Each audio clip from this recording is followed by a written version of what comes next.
अनि मैले चाहिँ दाइलाई चाहिँ सामाजिक काम गरिरहेको धेरै पोस्टरमा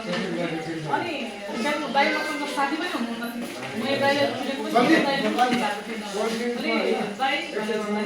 दाइ हुनुभयो अनि त्यो लास्ट गराउनु पर्ने के गर्ने दाइ भन्दाखेरि मैले एक वचन भने चाहिँ दाइले यति विश्वास गर्नुभयो त्यो रकमहरू अरू ठाउँमा पनि जान सक्थ्यो होला दाइले आँखा चिलेर विश्वास गर्नुभयो व्यवहारिक लास्ट लाग्यो भनेर 50,000 अनि त्यति बेला मेरो आँखाले धेरै आँसु पनि आएको थियो यस्ता व्यक्तिहरू पनि छन् जसले चाहिँ एक वचनमा समाजको लागि सामाजिक कार्यको लागि भनेर आँखा चिलेर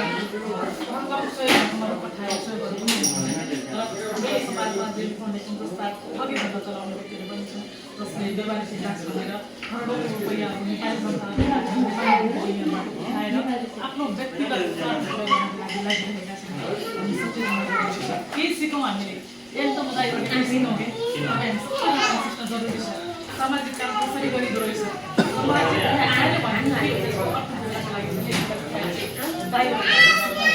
उहाँले चाहिँ विदेशमा अल्पत्र परेका नेपाली नागरिकहरूलाई पनि उद्धार गरेर सकुशल नेपालमा पठाउने कार्य गरेको जस्तो मलाई हामीले कहाँ देख्छौँ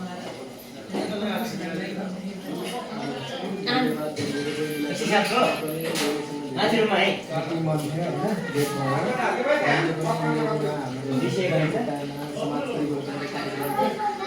एकदम खुसी लाग्यो एकदम खुसी लाग्यो